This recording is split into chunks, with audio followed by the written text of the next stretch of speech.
দশাশ্বমেধি পুনরেতি জন্ম কৃষ্ণ প্রণামী ন পুনর্ভবায়। শাস্ত্র বলছে 10 বার অশ্বমেধ যজ্ঞ করলেও তার পুনর্জন্ম হতে পারে, কিন্তু কৃষ্ণ প্রণামী ন পুনর্ভবায়, একবার কেউ যদি কৃষ্ণচরণে প্রণাম নিবেদন করেন, একবার সকৃত মানে একবার, ন পুনর্ভবায়, তাকে আর ভবে পুনঃ আগমন করতে হয় না, ন পুনর্ভবায়। তাহলে শ্রীকৃষ্ণ পাদ মূলে প্রণাম নিবেদন করবার সামর্থ্য কতখানি একবার বিচার করুন। শাস্ত্র বলছেন প্রণাম কর্তা প্রণাম করবার অভিপ্রায়ে যখন মাটিতে পড়ে যান, তখন সে পূর্ব জন্মে যত পাপ করেছে, এই জন্মে যত পাপ রাশি তার সূক্ষ্ম শরীরের সঙ্গে সংস্কার হয়ে সংযুক্ত হয়ে আছে, সেগুলো সব তার সঙ্গে সঙ্গে মাটিতে পড়ে যায়। প্রণাম করে সে শুদ্ধ হয়, পবিত্র হয়। প্রণাম সেরে সে যখন ওঠে, তখন সে শুধুই ওঠে, সেই যে তার জ্ঞানকৃত অজ্ঞানকৃত সমস্ত পাপ রাশি দুষ্কৃতি সব মাটিতে পড়ে গেল, ওগুলো মাটিতেই পড়ে থাকে, তার সঙ্গে আর ওঠে না। প্রণামের এমন সামর্থ্য। শুধু তাই নয়, প্রণাম প্রকৃষ্ট রূপেতে সেই প্রণাম কর্তাকে নত করে, সে নত হতে শেখে, তার মধ্যে বিনম্রতা জাগ্রত হয়, নমনীয়তা জাগ্রত হয়, কমনীয়তা জাগ্রত হয়, যা ভালো মানুষ হবার সব থেকে শ্রেষ্ঠ অর্জনীয় গুণ, যেগুলো না থাকলে ভদ্র হওয়াই যায় না। আমাদের পূর্ব অনেক আচার্য বলেছেন ভক্ত পরে হবেন, আগে ভদ্র হন। ভদ্র হতে হবে, ভদ্র দেখতে হবে, ভদ্র শুনতে হবে, ভদ্র বলতে হবে, ভদ্র আচরণ করতে হবে। সবকিছুর মধ্যেই ভদ্রতা, সবকিছুর মধ্যেই ভদ্রভাব থাকবে। এইটি ভারতবর্ষীয় চেতনা। ভদ্র মানে কল্যাণ, ভদ্র মানে মঙ্গল। আমাদের বেদ মন্ত্রে আছে ওং ভদ্রম করণেভিঃ শৃণুয়াম দেবাঃ ইত্যাদি। সর্বপ্রথমেই ভদ্রের সাধনা, ভদ্রের উপাসনা, ভদ্রতা দিয়েই মঙ্গলাচরণ, কল্যাণ চেতনা, মঙ্গলময়ী চেতনা প্রথমেই প্রয়োজন। সর্বে ভদ্রাণি পশ্যন্তু, আর্য ঋষি বলছেন সকলেই ভদ্র দেখুক। তার কারণ যা দেখবে তারই ছাপ হৃদয়ে পড়বে, এবং হৃদয় থেকে যা যা বেরোবে ওইটাই বেরোবে। ভদ্রতা থাকলে ভদ্রতা, অভদ্রতা থাকলে অভদ্রতা। ভেতরে যা বসবে তাই বেরোবে, সমাজে প্রতিফলিত হবে, অভিব্যক্ত হবে, প্রকটিত হবে। তাই ভেতরে ঢোকাবার সময় খেয়াল রাখতে হবে, যেটা কান দিয়ে বা মুখ দিয়ে ঢোকাচ্ছি সেটা ভদ্র না অভদ্র। খুব গুরুত্বপূর্ণ কথা বলছি বাবা। হরি কথা বললাম চলে গেলাম এমনটা নয়, নেবার মতো কথা বলছি। অত্যন্ত সচেতন থাকতে হবে, চোখ দিয়ে যা দেখছি তা ভদ্র না অভদ্র, কান দিয়ে যা শুনছি তা কল্যাণপ্রদ ভদ্র না অকল্যাণপ্রদ অভদ্র, মুখ দিয়ে যা গলাধকরণ করছি, গিলছি, খাচ্ছি, সেটা ভদ্র বস্তু খাচ্ছি নাকি অভদ্র বস্তু খাচ্ছি। বিচার না করলে যদি অভদ্র ভেতরে ঢুকে যায়, তাহলে ভেতর থেকে যা বেরোবে, যদি মূলো খান আর ঢেকুর তোলেন, তাহলে কি পুষ্পান্ন পরমান্ন ঢেকুর উঠবে বাবা? মূলরই তো ঢেকুর উঠবে। তা ভেতরে যা ঢোকাবেন তাই বেরোবে। তাই ভেতরে ঢোকার ব্যাপারটা অত্যন্ত গুরুত্বপূর্ণ ব্যাপার। এই জন্য আমাদের বৈষ্ণব ধর্মে এত কড়াকড়ি ওই জায়গাটিতে। বৈষ্ণব ধর্ম চাই এই জগতের প্রত্যেকেই ভদ্র হোক, কিন্তু চাইলে কি হবে? সকলেই তো তা চায় না। সকলেই যা চাই সেই অনুসারে চলে আর তার ফলও ভোগ করে। গৌড়ীয় বৈষ্ণব ধর্ম, অখণ্ড সনাতন ধর্ম ভদ্রতা জগৎ ছড়িয়ে দিতে চান। প্রণাম আমাদেরকে ভদ্র বোধ প্রদান করে, আমাদেরকে নমনীয় করে, আমাদেরকে নত হতে শেখায়। আমরা যদি নত না হই তাহলে শ্রদ্ধালু হব না।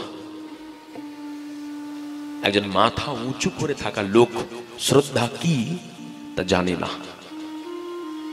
যিনি মাথা নিচু করতে পারেন মা বাবার কাছে, গুরুজনের কাছে, সজ্জনের কাছে, ভগবানের কাছে, সাধুজনের কাছে, শ্রেষ্ঠ জনের কাছে, শিক্ষক বর্গের কাছে, সমাজ সংস্কারক বর্গের কাছে, তিনি শ্রদ্ধালু।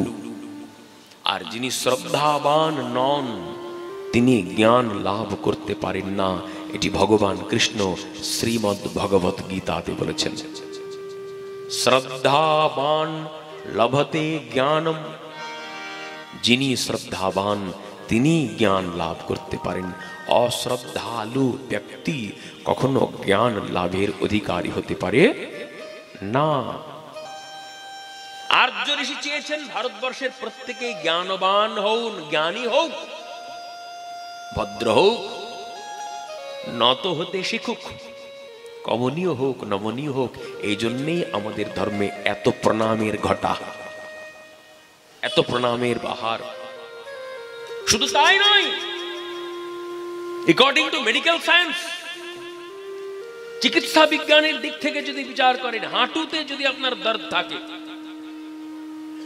গোড়ালি ব্যথা, একজনও বলতে পারবেন না যে আমার নাই।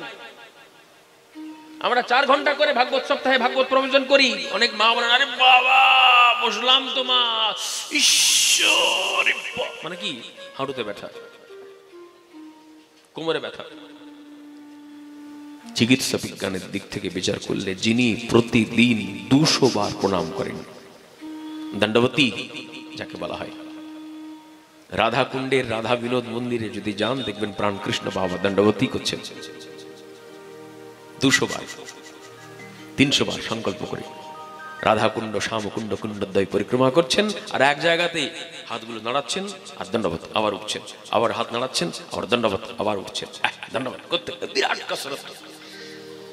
এগুলো সব ফ্লেক্সিবল থাকবে। ভাবুন কথাটা, প্লিজ আমার দিকে তাকান। অযৌক্তিক কথা যদি বলি তাহলে আপনারা বলবেন যে হ্যাঁ আপনি অযৌক্তিক বলছেন, যুক্তিপূর্ণ বললে গ্রহণ করবেন, নাকি মা? কি বলেন আপনার? খুব ফ্লেক্সিবল থাকবে হাঁটু, কোমর ইত্যাদি সব। দণ্ডবতী প্রণামে যদি কেউ অভ্যস্ত হতে পারেন, চিকিৎসা বিজ্ঞানের দিক থেকে বিচার করলেও তার কোনোদিন বাতের ব্যায়াম, আর্থারাইটিস ইত্যাদি হবে না। তিনি এই দিক থেকে সুস্থ থাকবেন।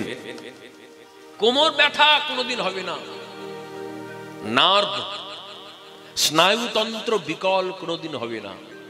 তাকে পয়সা খরচ করে ব্যাঙ্গালোরের নিমহান্সে যেতে হবে যদি তিনি দণ্ডবতী ঠিকঠাক দিতে পারেন। প্রণামের বিরাট গুরুত্ব বাবা। অনেক প্রকার প্রণাম আছে আমাদের। সাষ্টাঙ্গ, অষ্ট অঙ্গ, 8টি অঙ্গ ভূমিতে স্পর্শ করিয়ে প্রণাম, সাষ্টাঙ্গ। পঞ্চাঙ্গ প্রণাম, এটি সব জায়গাতে দেখা যায়। পঞ্চাঙ্গ প্রণামটিও গুরুত্বপূর্ণ। সাষ্টাঙ্গ দণ্ডবত তো বটেই, ওটি করলে আরো ভালো, কিন্তু না পারলে পঞ্চাঙ্গ দণ্ডবত করুন। সুযোগ পেলেই প্রণাম করুন। মন্দির দর্শন করছেন, প্রণাম করুন। সাধু দর্শন করছেন, প্রণাম করুন। গুরুপাদ পদ্মকে দণ্ডবত প্রণাম করুন। তার অনন্ত ফল, তার ফলের কোনো সীমা পরিসীমা নাই। এই জন্য দেখবেন শ্রী শ্রী চণ্ডী গ্রন্থে সুযোগ পেলেই নমস্তস্যাই নমস্তস্যাই নমস্তস্যাই নমো নমঃ বার বার বার বার বার বার। শ্রীমদ্ ভগবত গীতাতে পরিষ্কার বলেছেন, পাওয়া যায় ভগবত প্রেম, পাওয়া যায় পরানন্দ, সেইটি প্রাপ্তি জীবনে ঘটে কিসের দ্বারা? তদ্বিদ্ধি প্রণিপাতেন পরিপ্রশ্নেন সেবয়া। তদ্বিদ্ধি প্রণিপাতেন পরিপ্রশ্নেন সেবয়া, সেটি পাওয়া যায়। সেটি মানে কি? ভগবানের চরণ, ভগবানের শ্রী চরণাব্জের সেবা সৌভাগ্য পাওয়া যেতে পারে। প্রথমেই কি করতে হবে? প্রণিপাতেন, প্রণামের দ্বারা, পরিপ্রশ্নেন, ভগবত বিষয়ক জিজ্ঞাসার দ্বারা, এবং সেবায়া, সেবার দ্বারা। এই দেখুন তিনটি, প্রণাম, পারমার্থিক জিজ্ঞাসা এবং সেবা। শ্রীমদ্ ভগবদ গীতাতে বহুল চর্চিত হলো তিনটি বিষয়, তাই না? তাহলে প্রণামের স্থান কিন্তু প্রথমেই, করণীয় প্রথমেই। গুরুদেব প্রথমেই যখন ফিরে আসবেন, প্রথম কর্তব্যটি কি? প্রণাম। মন্দিরে প্রথম যখন যাবেন, প্রথম কর্তব্যটি কি? প্রণাম। মা বাবার কাছ থেকে পারমিশন নিয়ে কোথাও যাত্রা করছেন, প্রথম কর্তব্যটা কি? মা গো আসি, আশীর্বাদ করো, প্রণাম। অতএব প্রণাম। শ্রীমদ্ ভাগবত মহাপুরাণের প্রারম্ভে ভগবান ব্যাস প্রণাম করিয়েছেন সর্বসাধারণকে কৃষ্ণ পাদ মূলে সচ্চিদানন্দ রূপায় বিশ্বোৎপত্ত্যাদি হেতবে তাপত্রয় বিনাশায় শ্রীকৃষ্ণায় বয়ম নুমঃ। এখানে তিনি বলেছেন বয়ম নুমঃ। বয়ম মানে আমরা, আর অহম মানে আমি। তিনি তো ভাবতেই পারতেন, দূর, এত বড় গ্রন্থ আমি লিখছি, সবাইকে টেনে নিয়ে এসে নমস্কার করানোর কি দরকার, আমি নমস্কার করি। তাই লিখতেই পারতেন অহং নৌমি, কিন্তু না, ওটা হতো ব্যক্তি চেতনা। ধর্ম জগতে ব্যক্তি চেতনার কোন স্থান নাই। সুখদেব গোস্বামী পাদ যদি বুঝতেন পরীক্ষিত মহারাজ নিজের কল্যাণ কিসে হবে সেই বিষয়ক জিজ্ঞাসা করেছেন, তিনি সেই মুহূর্তে সেই স্থান পরিত্যাগ করে পুনঃ বদরিক আশ্রমে চলে যেতেন।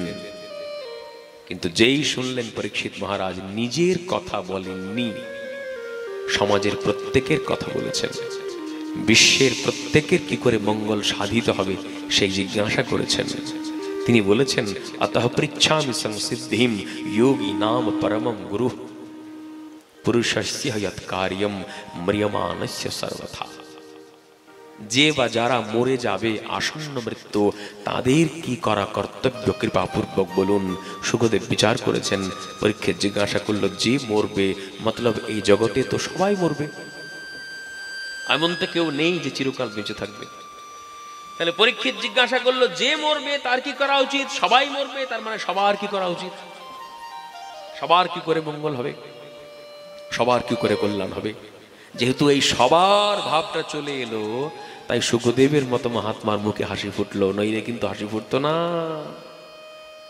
ব্যক্তি চেতনাতে মহাত্মাগণ সাড়া দেন না, গোষ্ঠী চেতনাতে তারা সাড়া দেন। বড় গুরুত্বপূর্ণ কথা, ভেবে দেখবেন। আমার কিসে মঙ্গল হবে, এর মধ্যে কোনো বাহাদুরি নাই,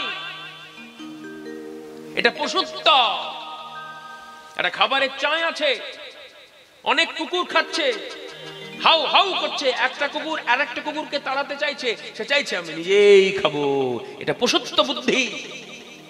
আর প্রকৃত মানবত্ব যার হৃদয়ে জাগে, তিনি ভাববেন আমি পরে খাবো, সে আগে খাক। এটা মানবত্ব, এটা গোষ্ঠী চেতনা। গোষ্ঠী চেতনা যেখানে, সেখানে মহাত্মাগণ মুখ খোলেন, কথা বলবেন প্লিজ। যেখানে সামাজিক চেতনা, সেখানে অমলাত্মাগণ মুখ খোলেন। আজকে সুখদেব গোস্বামী পাদ বড় মহাত্মা, বড় অমলাত্মা। পরীক্ষিত মহারাজের মুখারবিন্দের থেকে সমষ্টি জিজ্ঞাসা, গোষ্ঠী জিজ্ঞাসা প্রকাশিত হয়েছে। তাই সুখদেব গোস্বামী পাদ মুখ খুলেছেন, আর যেই মুখ খুলেছেন, সুখমুখাদ অমৃত দ্রব সংযুতম ভাগবতম রসমালয়ম। সুখদেব গোস্বামী পাদের শ্রী মুখ বিগলিত সে শ্রী ভাগবতী বার্তা দেশ ও জাতির তথা সারা বিশ্ব ব্রহ্মাণ্ডের মঙ্গল সাধন করেছে, এখনো করে চলেছে। নাকি বাবা? কেন? যেহেতু পরীক্ষিতের মুখ থেকে গোষ্ঠী চেতনার জিজ্ঞাসা প্রকাশিত হয়েছিল। ব্যাসদেব গোষ্ঠী চেতনার কথা বলেন, সমষ্টি চেতনার কথা বলেন। তাই তিনি সর্বপ্রথমেই বললেন বয়ম নুমঃ, বয়ম নুমঃ। এসো আমরা সকলে মিলে ভগবান শ্রীকৃষ্ণের চরণ নমস্কার জ্ঞাপন করি। শ্রীকৃষ্ণ প্রণম্য, শ্রীকৃষ্ণই একমাত্র প্রণাম যোগ্য, যাকে প্রণাম করা যায়, যিনি শরণ্য, যিনি কৃপালু, যিনি সমর্থ, যিনি বদান্য। হেন কৃষ্ণ ছাড়ি পণ্ডিত নাহি ভজে অন্য, তার চরণেই প্রণাম। তিনি কেমন? সচ্চিদানন্দ রূপায় সৎ নিত্য চিৎ জ্ঞান ঘন আনন্দ অখণ্ড আনন্দ ঘন বিগ্রহ, বিশ্বোৎপত্ত্যাদি হেতবে, বিশ্বের সৃষ্টি স্থিতি এবং লয়ের হেতু, তাপত্রয় বিনাশায়, আধ্যাত্মিক আধি ভৌতিক এবং আধি দৈবিক এই ত্রিতাপ দগ্ধকারী, ত্রিতাপ জ্বালাতে জীব যে দগ্ধীভূত হচ্ছে, এটা নষ্টকারী, বিনষ্টকারী, নির্মূলকারী, যার পাবন চরণ শরণ গ্রহণ করার সঙ্গে সঙ্গেই এই ত্রিতাপ জ্বালা অপসারিত হয়, সেই কৃষ্ণ। শ্রীকৃষ্ণায় বয়ম নুমঃ। প্রত্যেককে প্রণাম করিয়েছেন। প্রণাম করিয়ে, প্রণাম কর্মটি সুসম্পাদন করিয়ে তারপরে শ্রীমদ্ ভাগবত মাহাত্ম্যের বিভিন্ন প্রস্তাব তুলেছেন। শ্রীমদ্ ভাগবত মাহাত্ম্য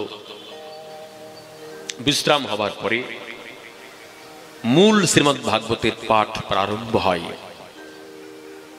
সেখানে ব্যাস 3টি শ্লোক দিয়েছেন।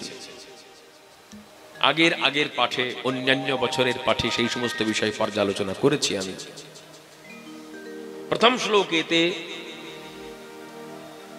তিনি প্রকাশ করেছেন যে শ্রীমদ্ ভাগবত মহাপুরাণ এই যে গ্রন্থটি, এইটি যে প্রকাশ করছি, এটার বিষয়বস্তুটা কি। দ্বিতীয় শ্লোকেতে তিনি বলতে চেয়েছেন এই শ্রীমদ্ ভাগবত মহাপুরাণের ভেতরে কি আছে, এটা যাজন করলে বা শ্রবণ করলে দেশ ও জাতি কি পেতে পারে। আর তৃতীয় শ্লোকেতে তিনি প্রত্যেককে আহ্বান করেছেন, ভাগবতে আগ্রহী করবার চেষ্টা করেছেন। শ্রীমদ্ ভাগবত শুরু করেছেন, শুরু করেই বিভিন্ন কথা তুলেছেন। সৃষ্টি প্রকরণ, মহাপুরুষ সংস্থান, ব্যষ্টি জীব, সমষ্টি জীব, আরো কত কত কথা।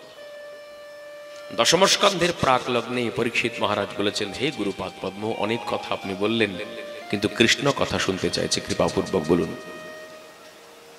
শুকদেব আরম্ভ করেছেন কৃষ্ণ কথা। ভগবান কৃষ্ণের শুভ আবির্ভাব, ভগবান কৃষ্ণের বড় হয়ে ওঠা এবং রীতিমতো দুষ্টুমি করা, দুষ্টুমি করে মা বাবার কাছ থেকে শাসন রস আস্বাদন করা। এই দেখুন, ভাবুন কথাটা প্লিজ। তিনি রসিক চূড়ামণি, রস্যতে আস্বাদ্যতে ইতি রসঃ, রসয়তি আস্বাদয়তি ইতি রসঃ। আস্বাদ্য সেটিও রস, আর যিনি আস্বাদক তিনিও রস। আস্বাদ্য মানে যেটি আস্বাদন করা যায় তার নাম আস্বাদ্য, সেইটিও রস। আর যিনি আস্বাদন করেন, আস্বাদক, তিনিও রস। বিভিন্ন প্রকার রস আছে। বাৎসল্য প্রেমের, বাৎসল্য রসের একটি বিশেষ দিক হলো শাসন রস আস্বাদন করা। তিনি অনেককে বলেছিলেন, ওগো একটু পারো, আমি দুষ্টুমি করলে একটু শাসন করতে আমাকে। তার অনুগত ভক্তবৃন্দ, ব্রহ্মাদি সকলেই ভগবানের অনুগত, বলেছিলেন, প্রভু কি বলেন, আপনাকে শাসন এ সম্ভব? আরে বাপরে, অসম্ভব। কেউ রাজি হননি। তাহলে ভগবান শাসন কেমন করতে হয়, ছেলেকে শাসন করলে কেমন লাগে, যদিও তিনি সর্বজ্ঞ তথাপি তিনি চান নিজে এইটি আস্বাদন করতে, কিন্তু পাননি সুযোগ, কেউ করেননি। তাই নন্দ বাবা এবং মা যশোমতীর আশ্রয় গ্রহণ করে তিনি সেই সাধের রসটিকে পূর্ণ করেছেন। আজকে ভগবান শ্রী শ্রী গোপাল নিজের ঘরের দইয়ের হাঁড়িগুলি ভাঙবেন। সুখদেব গোস্বামী পাদ দাম বন্ধন লীলা প্রসঙ্গ বর্ণন করতে করতে বলছেন, শোনো পরীক্ষিত, মাসটা কি মাস জানো? কি মাস প্রভু? কার্তিক মাস। কোন দিনের কথা বলছি তোমাকে জানো? কোন দিনের কথা প্রভু? দীপমালিকা মহোৎসবে, দীপাবলির দিন। কি হয়েছিল? মা যশোমতী তার আগের দিন রাত্রিরে দধি সাজা দিয়ে রেখেছিলেন। কেন না আগামীকাল প্রভাত কালে উঠে দধি মন্থন করবেন, এই অভিপ্রায়।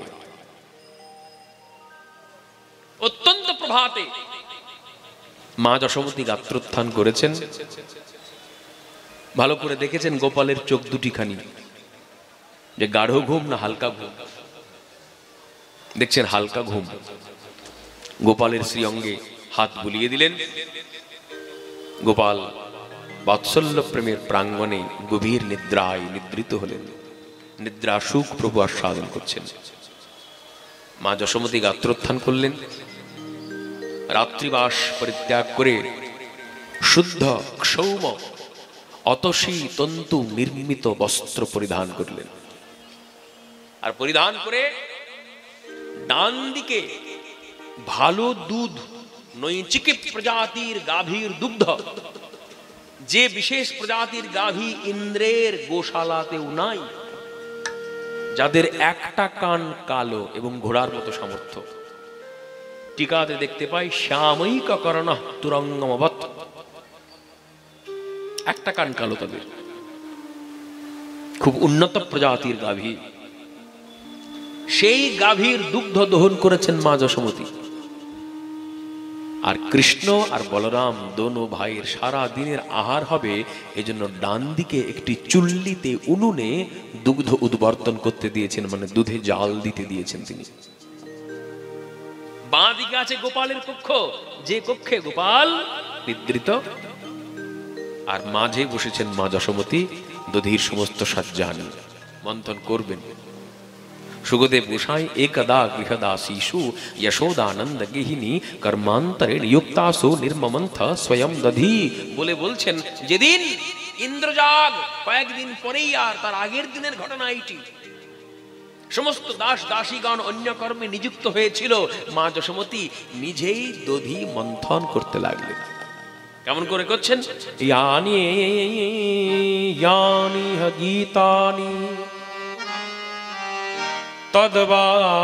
তদ্বাল চরিতানি চ দধি নির্মন্থনে কালে স্মরন্তি তান্যগায়তঃ।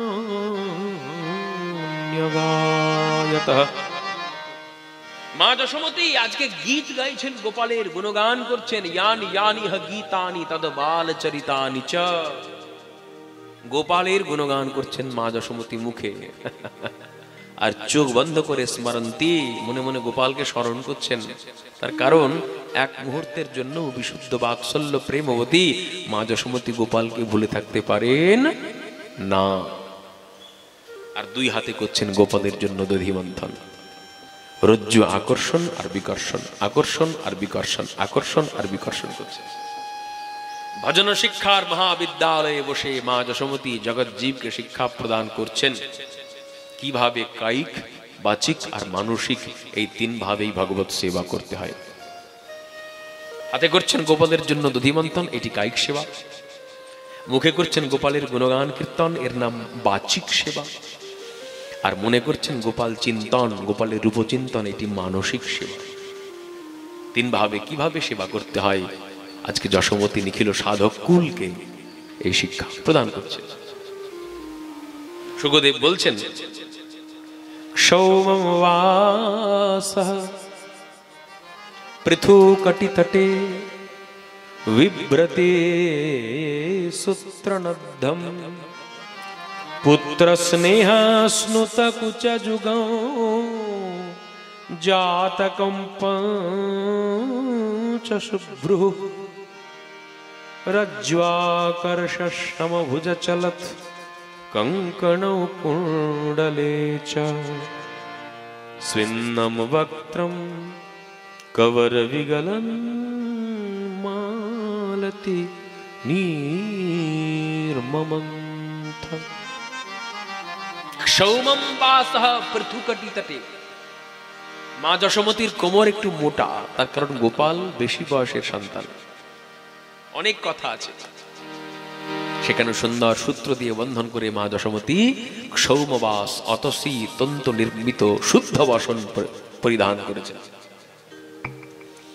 গোপালের রূপ চিন্তন করতে করতে আপনা হতেই মায়ের পয়োধর যুগল দুগ্ধামৃত ধারাতে সিক্ত হয়ে যাচ্ছে, একদম গড়িয়ে পড়ছে হৃদয় থেকে দুগ্ধ ধারা।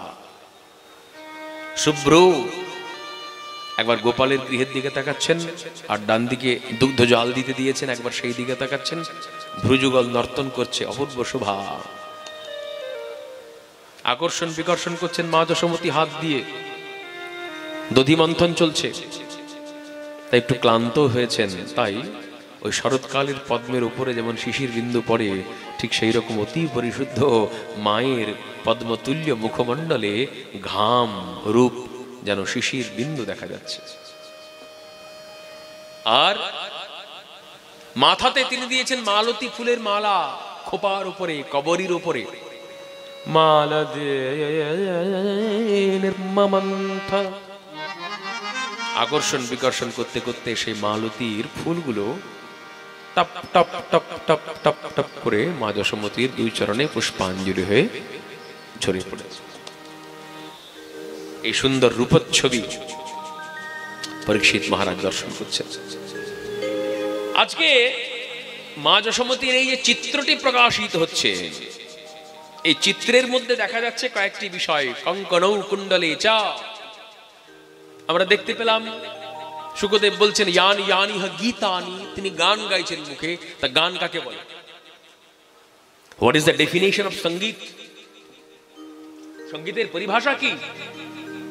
গীতম গান হবে, বাদ্যম বাজনা হবে, তথা নৃত্যম নাচ হবে, ত্রিভি সঙ্গীতমুচ্যতে। তিনটেই হতে হবে, তবে গিয়ে প্রকৃত সঙ্গীত হবে। তা মা যশোমতী গান গাইছেন, বাজছে কি? বাদ্য কই? বলছে ওই যে হাতের কঙ্কন ঝনক ঝনক আওয়াজ তুলছে, ওইটাই বাদ্য।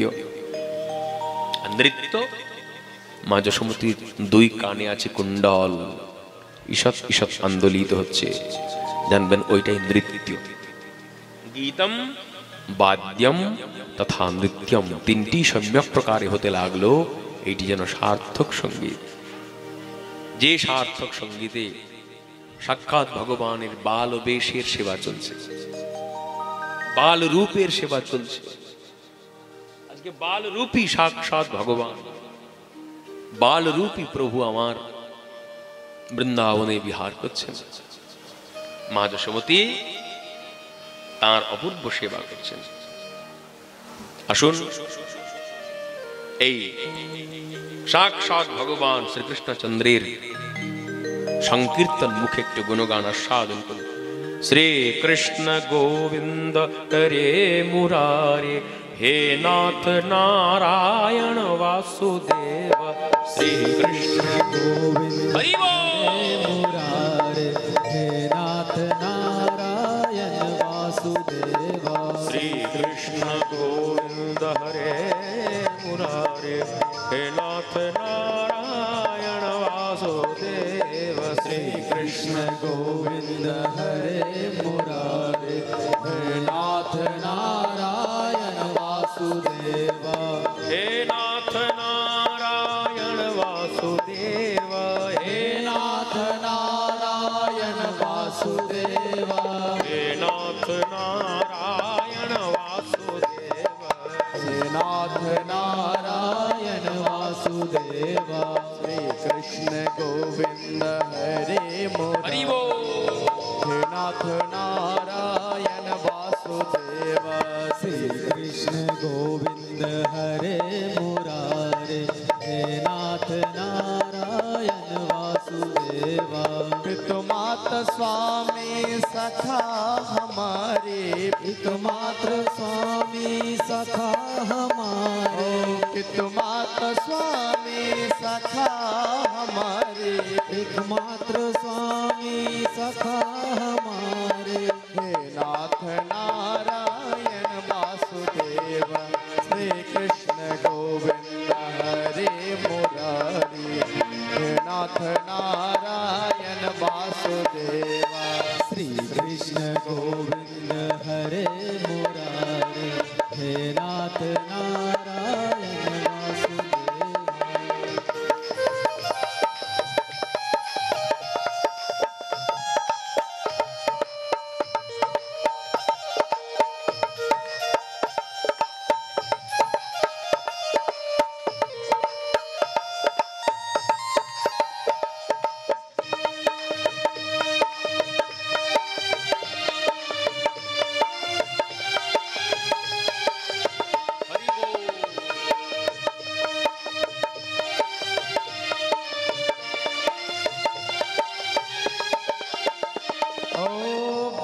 गृह में तुम अवतारी, कहीं जन्मे कहीं पले मुरारी। किसी के जाए किसे कहाए, है अद्भुत हर बात तिहारी, है अद्भुत हर बात बिहारी। गोकुल में चमके मथुरा के तारे, गोकुल में चमके मथुरा के तारे, गोकुल में चमके मथुरा के तारे, गोकुल में चमके मथुरा के तारे। हे नाथ नारायण वासुदेव, श्री कृष्ण गोविंद हरे मुरारी, हे नाथ नारायण वासुदेव।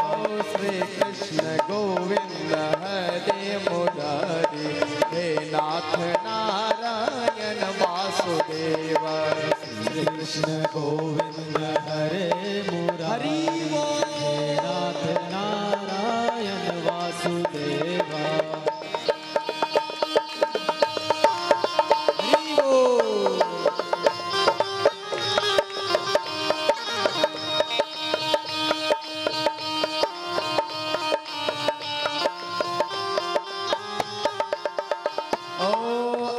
में बंसी हृदय में राधे, अधर में दोनों में आधे आधे। हे राधा नागर हे भक्त वत्सल, सदैव भक्तों के काम साधे, सदैव भक्तों के काम साधे। वही गए वही गए वही गए जहाँ गए पुकारे, हे नाथ नारायण वासुदेव।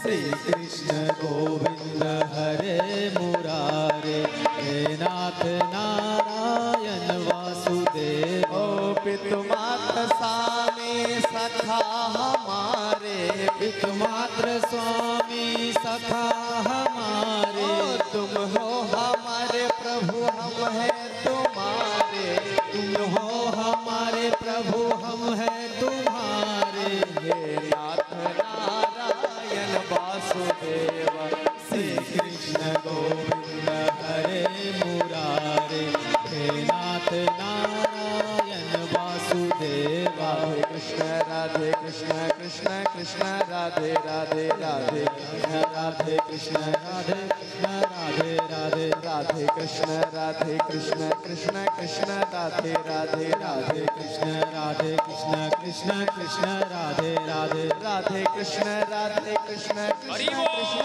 राधे राधे राधे कृष्ण राधे कृष्ण कृष्ण राधे राधे राधे कृष्ण राधे कृष्ण कृष्ण कृष्ण कृष्ण कृष्ण राधे राधे राधे कृष्ण कृष्ण कृष्ण राधे राधे राधे कृष्ण कृष्ण कृष्ण राधे राधे राधे कृष्ण कृष्ण कृष्ण राधे राधे राधे कृष्ण कृष्ण कृष्ण राधे राधे राधे कृष्ण कृष्ण कृष्ण राधे राधे राधे कृष्ण कृष्ण कृष्ण राधे राधे राधे कृष्ण कृष्ण कृष्ण राधे राधे राधे कृष्ण कृष्ण कृष्ण राधे राधे राधे कृष्ण कृष्ण कृष्ण राधे राधे राधे कृष्ण कृष्ण कृष्ण राधे राधे राधे कृष्ण कृष्ण कृष्ण राधे राधे कृष्ण कृष्ण राधे राधे राधे कृष्ण कृष्ण कृष्ण राधे राधे कृष्ण